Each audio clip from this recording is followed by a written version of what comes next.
শফিককে নিয়ে বিশাল সোশ্যাল মিডিয়ায় ভাইরাল হচ্ছে নাকি শফিক ধর্ষণ করেছে এবং শফিক খারাপ কাজ করেছে। এটা কি আসলে সত্যি নাকি না তাকে ফাঁসানো হয়েছে?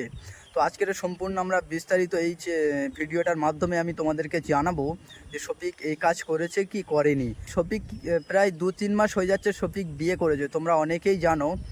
আর বিয়ে করার পরে শফিক তার বউকে সময় দিচ্ছে না, শফিক নাকি অন্য অন্য মেয়েকে নিয়ে হোটেলে যাচ্ছে, খারাপ খারাপ কাজ করছে, এরকম একটা অভিযোগ করছে শফিকের বউ।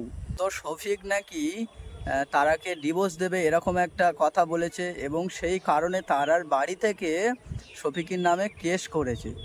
তো গাইস, আমি তোমাদেরকে একটা ভিডিও দেখাচ্ছি শফিকের বউ শফিকের নামে কেমনভাবে উল্টোপাল্টা কথা বলছে এবং কি হয়েছে না হয়েছে সম্পূর্ণ আজকের একটা ভিডিওর মাধ্যমে আমি তোমাদেরকে বুঝিয়ে দেবো। চলো ভিডিওটা তোমরা দেখো।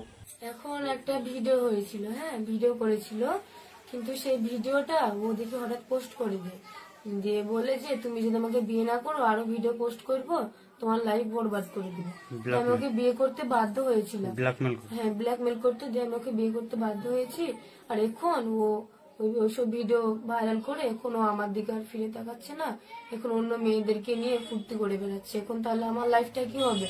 এখন তো আমার পুরো জীবনটাই বরবাদ করে দিল। তাহলে আমি এখন কি করব আমি বলেন?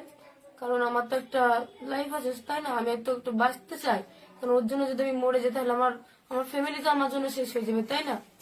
আর ও এখন আমাকে বিয়ে করে অন্য মেয়ে নেয় আসছে, এখন আমার দিকে আর ফিরে তাকাচ্ছে না, এখন তাহলে আমার কি হবে? তো গাইস, এতক্ষণ তোমরা শুনলে এটা হলো শফিকের বউ তারা, এর নাম তারা। তো এর মুখ থেকে তোমরা শুনলে কিছু কথা। রেজিনগর থানার পুলিশ কি বলছে শফিককে গ্রেফতার করে সেটাও আমি তোমাদেরকে শোনাবো। ভিডিওটা দেখো তোমরা। যে ছেলেটা অ্যাকিউজড আছে, সে মাইনর ছেলে আছে, তার বয়স হচ্ছে 17 ইয়ার্স। ওর বিরুদ্ধে একটা অ্যালিগেশন ছিল যে একটি মেয়ে একটা এলিগেশন দেয় যে তার সাথে শারীরিকভাবে সম্পর্ক করে এবং সম্পর্ক করে তাকে মিসইউজ করা হয় এবং তার পরিবারকে ভয় দেখানো হচ্ছে। তো সেই মেয়েটির বাড়ির লোকের কমপ্লেন উপর বেস করে একটি স্পেসিফিক কেস রিজু করা হয়েছে রেজিনগর থানায়, এবং যেটা পক্সো অ্যাক্টে রিজু হয়েছে এবং চাইল্ড ম্যারেজ প্রোহিবিশন অ্যাক্টের মধ্যে দেওয়া আছে। তাতে আমরা দুজনকে অ্যারেস্ট করেছি। যে ইউটিউবারের কথা আপনারা বলছেন সে ছেলেটির বয়স 17 বছর। তো অ্যাজ পার পক্সো অ্যাক্ট তাকে আমাদের জুভেনাইল জাস্টিস যে বোর্ড আছে জেজেবি, সেখানে প্রোডাকশন করতে হবে এবং তারা যেটা সিদ্ধান্ত নেবে তাকে মেবি হোমে স্থানান্তরিত করা হবে এবং আমাদের বাকি যে লিগেল প্রসিডিওর আছে মেডিকেল থেকে শুরু করে সেখান থেকেই হবে।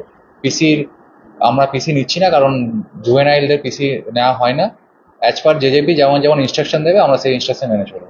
তো আশা করি এই ভিডিওটা দেখে তোমরা বুঝতে পেরেছো, তোমাদের মনের ডাউটটা ক্লিয়ার হয়েছে। যদি ভিডিওটা ভালো লাগে অবশ্যই লাইক কমেন্ট সাবস্ক্রাইব করে সাথে থাকবে।